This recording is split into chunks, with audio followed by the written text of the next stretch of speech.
The frost had worked its way under her fingernails hours ago, and she'd stopped noticing it, the way you stop noticing a bruise you've had for months. Ilsbeth knelt at the edge of the kennel run, scraping ice from the water troughs with a chisel that had lost its handle years before she'd taken it over, and the cold metal bit into her palm with a familiarity that felt almost like comfort. 2 winters since the cull, 2 winters since her wolf had gone quiet, curled somewhere so far down inside her that she sometimes forgot it had ever existed at all. The compound was called Stonemere, and it sat at the edge of a frozen lake that never fully thawed even in July, ringed by spruce so dense the sun barely touched the ground beneath them. It was not her pack by blood, not anymore. The pack that had been hers had burned in a single night 2 years ago, when a rival faction under a man named Roth Calden had come through the eastern fence line with torches and silver-tipped blades, looking to settle an old grudge with her grandmother, the last alpha of the Hallowmere line. Ilsbeth had been 19. She remembered her grandmother's voice telling her to run, and she remembered running, and she remembered almost nothing after that, except waking up 3 days later in Stonemere's infirmary with her wolf, gone silent inside her chest like a radio losing signal. Stonemere had taken her in because her aunt, distant and unwilling but bound by blood obligation, lived there. They had not taken her in kindly. A wolfless woman in a shifter pack was a liability dressed as a guest, and within a month she had been moved from the guest quarters to the kennel house, where she fed and groomed and mucked out stalls for the pack's hunting wolves. Actual wolves, not shifters, bred for tracking, because it was work nobody else wanted, and because, as the pack's beater had told her without much ceremony, it kept her useful enough to justify the food she ate. She didn't mind the work, not really. The dogs didn't care that her wolf was gone. They pressed their heads into her hands and didn't ask her to explain herself, didn't look at her the way the pack members did, like she was a candle that had been blown out and left smoking on the table. What she minded was the cold getting into her bones at 4 in the morning, and the way her stomach had learned to expect less than it needed, and the particular cruelty of Garan Maddox, the kennel master, who liked to remind her, gently, almost kindly, which made it worse, that she was lucky to have a roof at all. She was breaking the ice on the 3rd trough when she heard the convoy. It came from the South Road, the one that wound up from the lowland territories where the Confederated packs kept their courts, and the sound carried strange through the cold. Not the clatter of regular trucks, but something heavier, more deliberate, engines that didn't strain on the grade.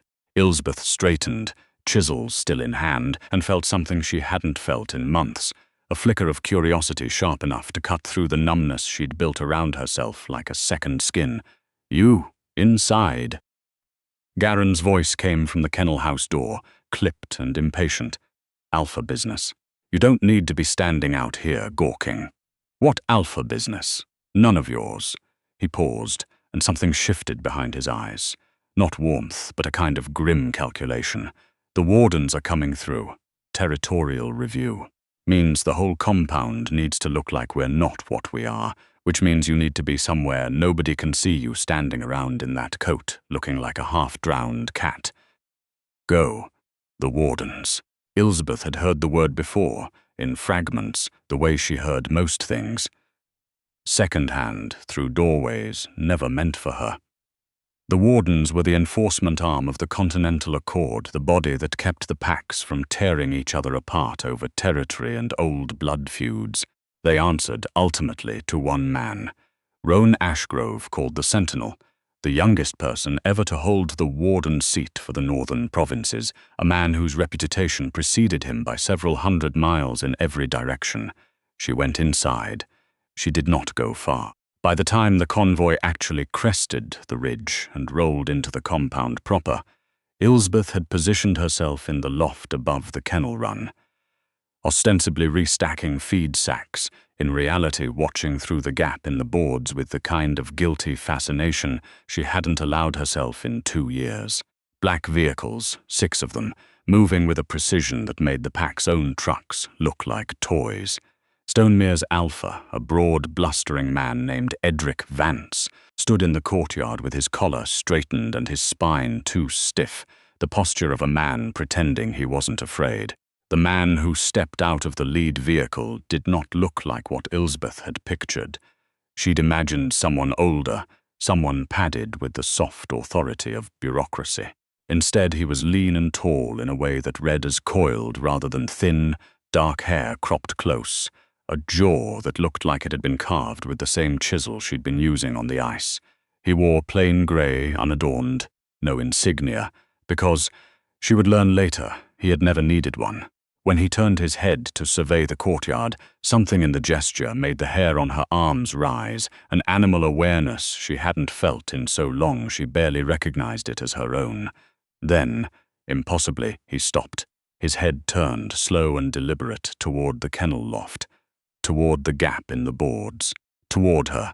Ilsbeth dropped flat against the feed sacks, heart slamming, and told herself it was nothing, a trick of the light. He couldn't have seen her. Nobody could see through 3 inches of barnwood and 40 feet of distance, but something in her chest, something that had been silent for 2 years, moved. It wasn't a tremor, not at first. It was more like pressure equalizing after a long flight, a popping sensation deep in her sternum that made her gasp out loud before she could stop herself. She pressed her palm flat against her own ribs and felt, for the first time since the night her pack burned, something pushing back. She did not see him again until the following evening, and by then the entire compound was vibrating with a nervous energy she hadn't witnessed since the cull. The wardens had been conducting interviews all day, formal reviews of pack conduct, supply lines, training records, and word had filtered down even to the kennel house that things were not going well for Alpha Vance. There were discrepancies. There were Omegas who hadn't been seen by a warden physician in years. There was, someone whispered, a girl in the kennels who hadn't been registered in the pack census at all, which under a cord law was a flagrant violation that could see a pack's charter suspended. Ilsbeth was hauling water to the last run when Garin found her, his face the color of old paper. "They want to see you," he said. "Now. Don't say anything you don't have to. Just answer what's asked." She didn't have time to be afraid before she was standing in the converted dining hall that the wardens had commandeered, under fluorescent light that made everyone look slightly ill, facing a folding table where 2 warden officers sat with tablets and unreadable expressions, and standing apart from them, near the window, arms folded, was the man from the courtyard. He was looking at her the way you look at something you've been trying to remember the name of. "Your name," said the officer nearest her, not unkindly, just procedurally. "Ilsbeth Marrow." The pen paused. "Marrow, as in the Hallowmere line. My grandmother was Aveline Hallowmere." She kept her voice flat, the way she'd trained herself to. "She died in the cull 2 years ago." A silence moved through the room that had nothing to do with paperwork. The officer glanced, almost involuntarily, toward the man by the window. He hadn't moved, but something in his stillness had changed register entirely, the way a held breath changes the air in a room without making a sound. "You're not in the registry," the second officer said. "No wolf status logged. No pack standing recorded since intake. I don't have a wolf." She said it the way she'd said it 100 times before, flat and final, a fact rehearsed so many times it had worn smooth like a stone in a riverbed. "It went quiet the night of the raid. It hasn't come back." "That's not possible," the man by the window said. It was the first thing he'd said since she'd entered the room, and his voice did something to the air that she felt in her teeth. Low, even, not loud at all, and somehow it filled every corner regardless. "I assure you it is," Ilsbeth said, and was startled by her own nerve. He crossed the room without seeming to hurry, the way water finds the lowest point without effort, and stopped close enough that she had to tip her head back to hold his eyes, which were a grey so pale they were almost silver, like ice over deep water. "What's your wolf's name?" he said. Not a question, exactly. More like a key being tried in a lock. "I don't. I was 19. I never shifted before the raid." I never got the chance to name her. Something passed over his face, gone almost before she registered it. He reached out, slowly, the way you'd reach toward something wild and frightened, giving her every opportunity to step back, and pressed 2 fingers, light as a held breath, against her sternum. The reaction was instantaneous and violent. Ilsbeth's knees buckled. Whatever had been quiet for 2 years surged upward against his touch, like something straining toward sunlight after being buried alive, and she heard herself make a sound that was half sob, half gasp, and she was distantly aware of both warden officers coming to their feet in alarm. "Sentinel," one of them started. "Out," he said, without looking away from her. "Both of you now." They went. Ilsbeth still caught in his touch, still reeling from the thing roaring awake in her chest, barely registered the door closing. "Your wolf isn't gone," he said. His voice had dropped, rougher now, the careful neutrality of authority stripped away to something almost raw. "It's buried, compressed.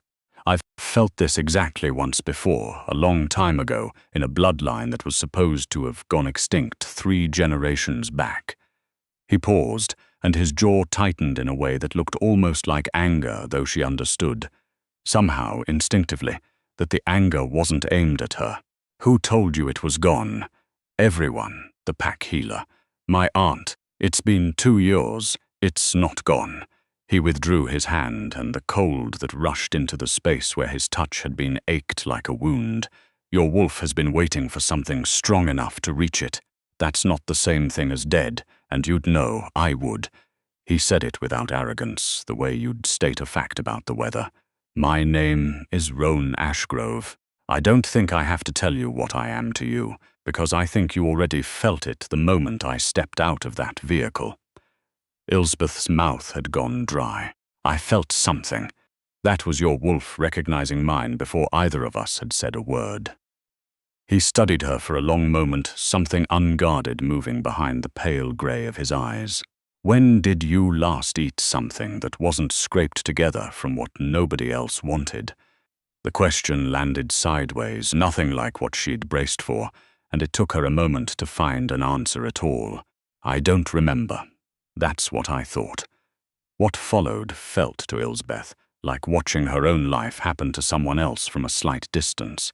Roan did not ask permission from Alpha Vance to remove her from the kennel duties. He simply informed him that the Hallowmere survivor would be under warden protection effective immediately, a statement that turned Vance's face the color of ash and prompted a flurry of attempted explanations that Roan did not appear to hear. She was given a room in the guest wing, the same wing she'd briefly occupied 2 years ago before being moved to the kennels, and a tray of food arrived that made her hands shake just looking at it. Roast chicken, roasted root vegetables glazed with something that tasted like maple, fresh bread still warm enough to steam when she tore it. She ate slowly because Roan, leaning against the doorframe with his arms folded in a posture that was somehow both casual and entirely a guard duty, told her to. "You'll make yourself sick eating too fast after going without," he said. "I've seen it happen to soldiers coming out of sieges. Slow down. You're comparing me to a siege survivor. I'm not wrong, am I?"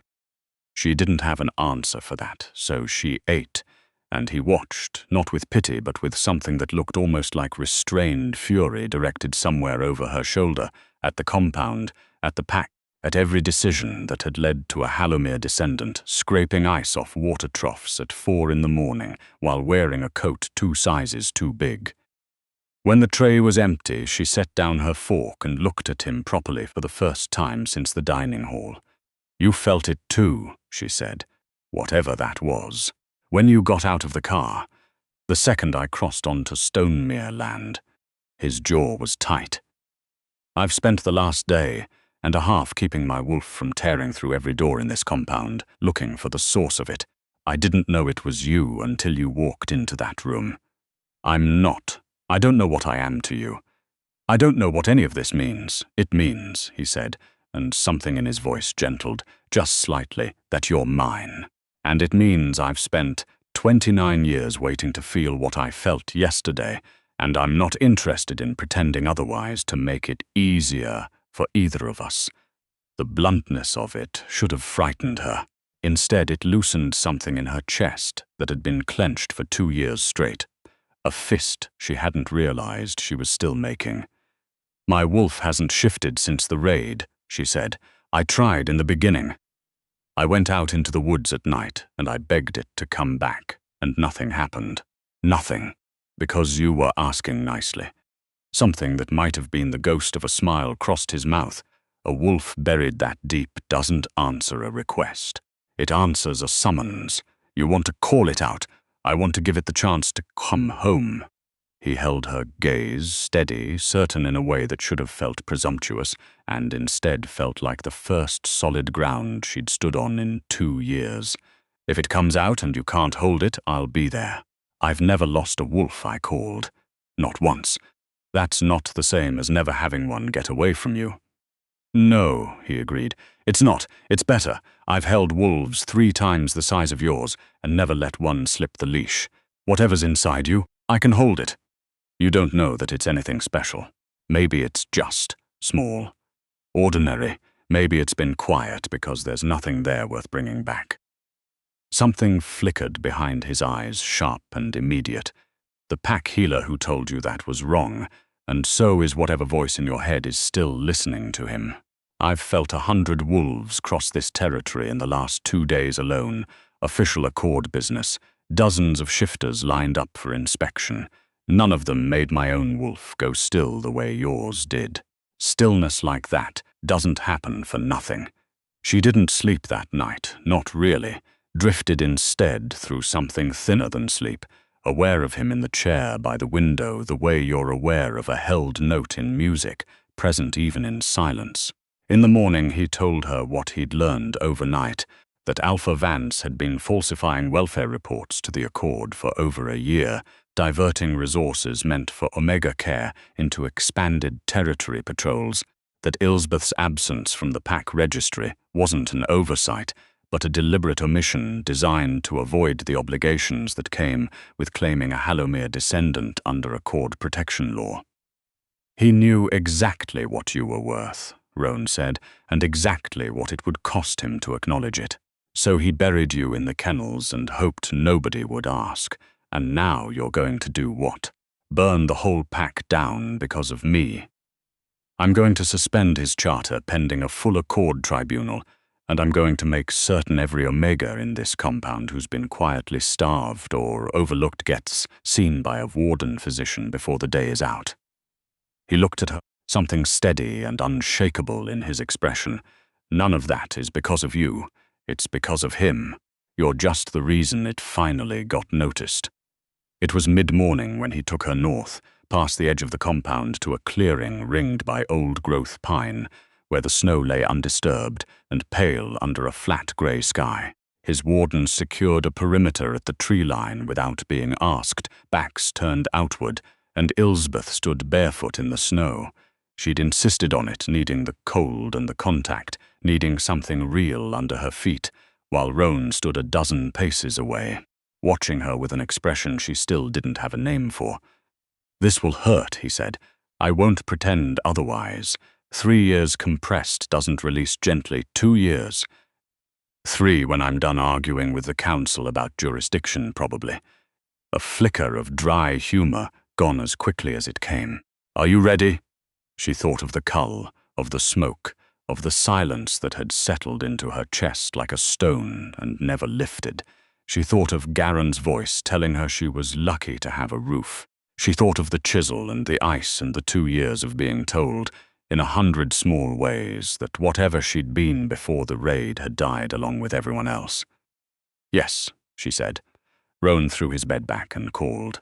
The sound that came out of him wasn't entirely human and wasn't entirely wolf.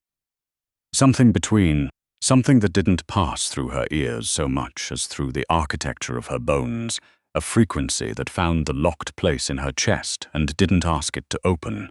It demanded. Ilsbeth went down on her knees in the snow as something inside her tore loose, and the pain was enormous and white and total, her body rearranging itself bone by bone, and underneath the pain was a feeling she hadn't expected at all. Relief, vast and total. like a held breath finally released after 2 years of forgetting how to breathe properly. When the light came, it was the color of moonlight on frost, pale and silver blue, and it poured out of her in a way that made the wardens at the tree line turn, despite their training.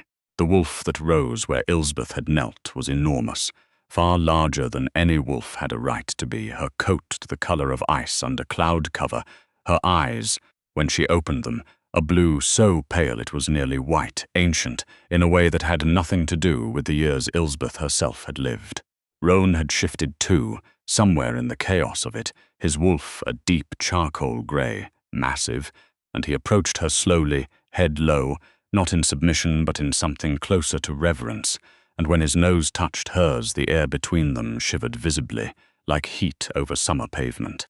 She did not know how long they stayed like that in the clearing, two wolves breathing together while the snow fell soft and silent around them, but when she finally shifted back, shaking so hard her teeth chattered, Roan was there in human form to catch her, wrapping her in his coat, his hands.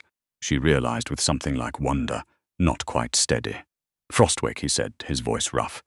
"That's the bloodline, the old name for it.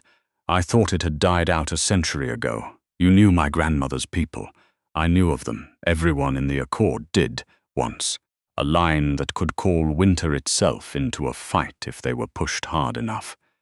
He pulled her closer, not romantic, just present, the way you hold something that has survived an earthquake. Your grandmother must have known what you carried. That's why nobody outside the family ever saw you shift before the raid. She was protecting you from exactly what almost happened in those kennels, a pack discovering what you were and deciding to use it instead of honor it. The days that followed moved fast in a way that made the previous 2 years feel like they'd happened to a different person entirely.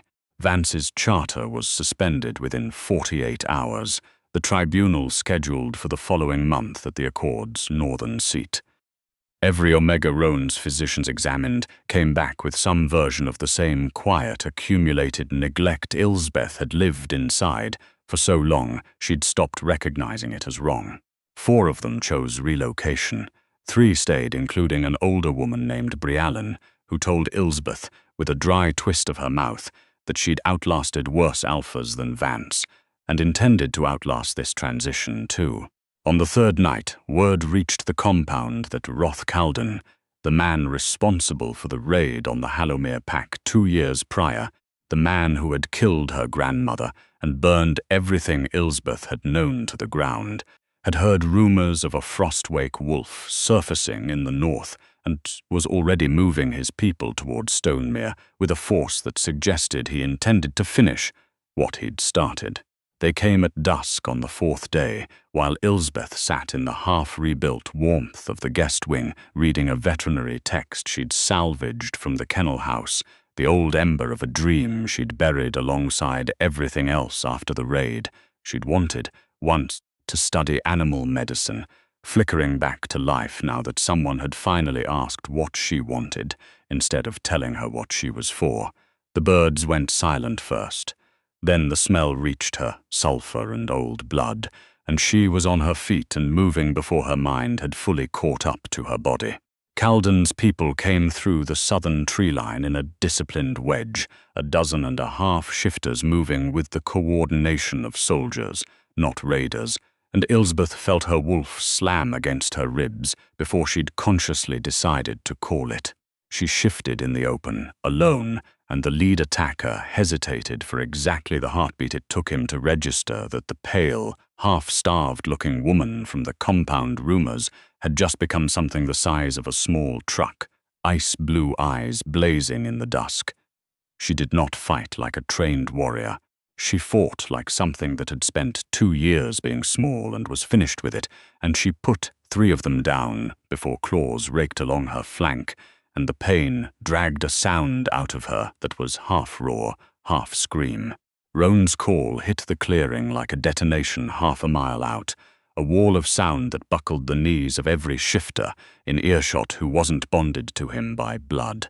By the time his wolf cleared the tree line, dark and enormous and entirely without mercy, The battle was already turning, and within minutes the snow was churned black with blood that wasn't hers, and the attackers who could still run were running. Rothkalden was not among them.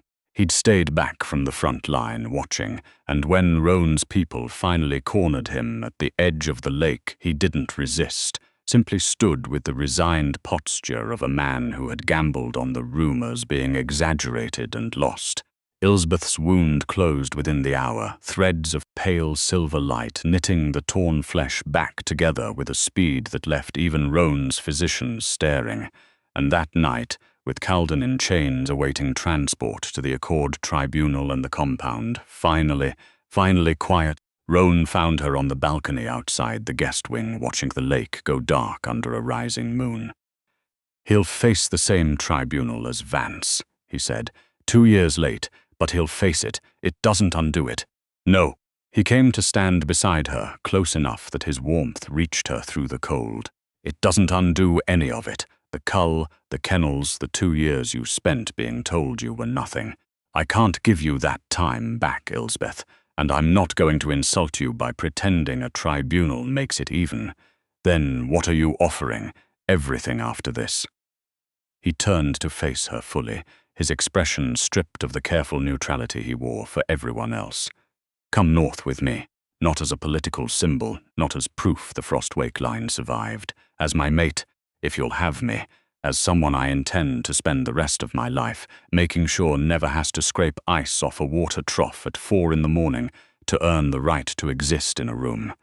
The Accord won't love a warden taking a mate with no formal pack standing. The Accord can take it up with me, personally." Something almost like a smile. "I have been called inflexible by 3 separate councils this year alone. I don't see a reason to disappoint them now." She laughed, surprised herself by it, a real laugh, rough at the edges from disuse, and the sound seemed to undo something in him, his shoulders dropping in a way she hadn't seen since the courtyard. "I'm not grateful to you," she said, because it felt important to say it plainly. The way she'd learned plain words were the only ones that held weight in rooms like the one she'd survived. "I'm not a rescue story. I want you to be sure that whatever this is, it's not pity dressed up as a bond, Ilsbeth." He said her name like it cost him something to hold back from saying more. "I have spent 29 years being the most powerful person in every room I walk her into, and not one person in all that time has looked at me the way you did in that kennel doorway. Like I was an inconvenience standing between you and your chores. I don't pity you. I have never once in my life wanted anyone the way I want you to simply exist, unguarded, in front of me." The wind off the lake was sharp enough to sting, and neither of them moved away from it. "Tomorrow," she said finally. "That's fast. You said you waited 29 years. I think you can survive one more night." He laughed then, low and real, the sound of a man who hadn't expected to be teased and found he didn't mind it at all, and when he pulled her against him, she let herself lean into it fully for the first time, feeling the wolf inside her settle against the large, darker presence of his like something coming home after a very long winter. Below them, the lake held its silence, and the moon climbed higher over Stonemere, and somewhere under the ice the water kept moving, patient the way it always had, waiting for spring.